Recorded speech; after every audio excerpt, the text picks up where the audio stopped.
This is a statement produced by the Zimbabwe heads of Christian denominations, made up of the Zimbabwe Council of Churches, Judah Caesar, Zimbabwe Catholic Bishops' Conference, and the Evangelical Fellowship of Zimbabwe, on the current situation in Zimbabwe. This statement was produced today on the 15th of November 2017.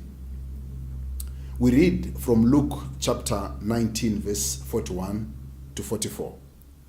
As Jesus came near and saw the city, he wept over it, saying, "If you, even you, had only recognized on this day the things that make for peace.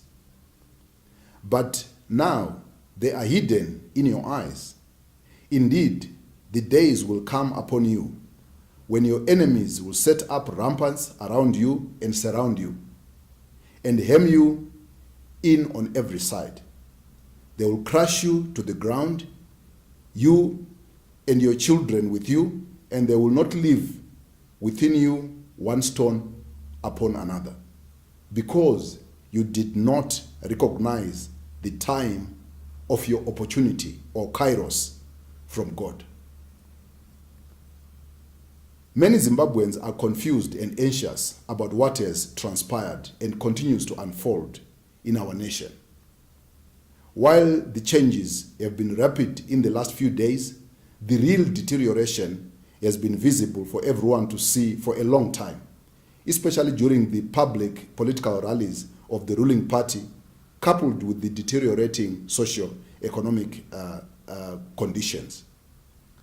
On the 30th of October 2017, during the signing ceremony of the Memorandum of Association between Zimbabwe Catholic Bishops' Conference and the Zimbabwe Council of Churches, it was highlighted that the abrasive and exclusionary politics that continue to increase the use of ethnic identities was going to contribute to the weakening of our social cohesion. Now we have reached a new chapter in the history of our nation. As we look at this situation as the heads of churches in Zimbabwe, we are reminded of the warning that Jesus gives in Luke chapter 19, verse 41 to 44. Jesus weeps over Jerusalem when he saw the catastrophe of its destruction and the massacre of the people that was imminent. Quote, "Because they did not recognize the opportunity or the kairos which God was offering them." We see the current situation not just as a crisis in which we are helpless. We see the current arrangement as an opportunity for the birth of a new nation. Our God created everything out of chaos.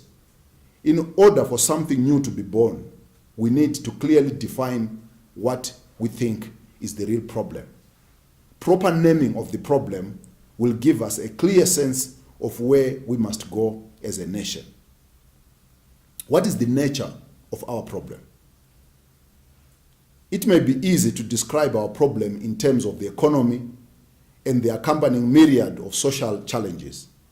But all these are manifestations or symptoms of a deeper disease that has affected our nation for a long time.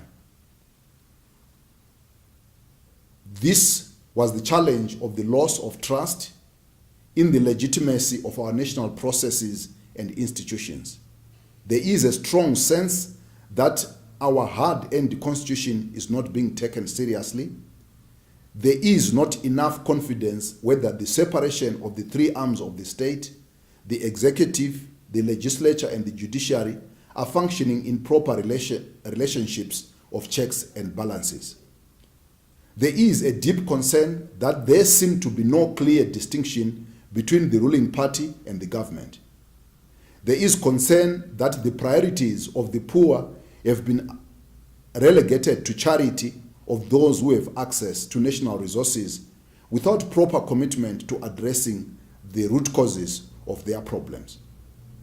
There is a sense and a general feeling that the wheels of democracy have become stuck in the mud of personalized politics, where the generality of the citizenry plays an insignificant role.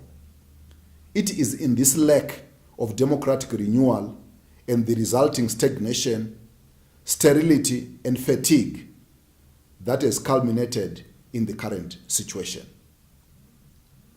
To be fair, this situation is not only the doing of the ruling party and the government. It is also the result of the connivance of the different arms of the state and the complicity of the church and civil society. All of us, at some point, failed to play our roles adequately. The church has lost its prophetic edge, driven by personality cults and superstitious approaches to socio-economic and political challenges. Civil society over time has become focused on survival and competition and lost the bigger picture of the total emancipation of the population. But the current situation is also a result of many people in the ruling party who feel outdone, but who have enjoyed unbridled access to the trough of patronage. Journalists fend the politics of hatred by giving it prime space in the name of sales and profits. So in other words, all Zimbabweans must take some blame for the current situation. But we must find a solution. What must we do? The church makes the following calls. First is the call for prayer for the nation. We call the nation to a moment of prayer for repentance, deep reflection, and discernment. We all need to go before God and ask God to forgive us for ways in which we contributed to the situation through neglect or wrong action. We need individual and collective deep reflection on what this means for all of us as individuals, as families, as churches, and as the nation.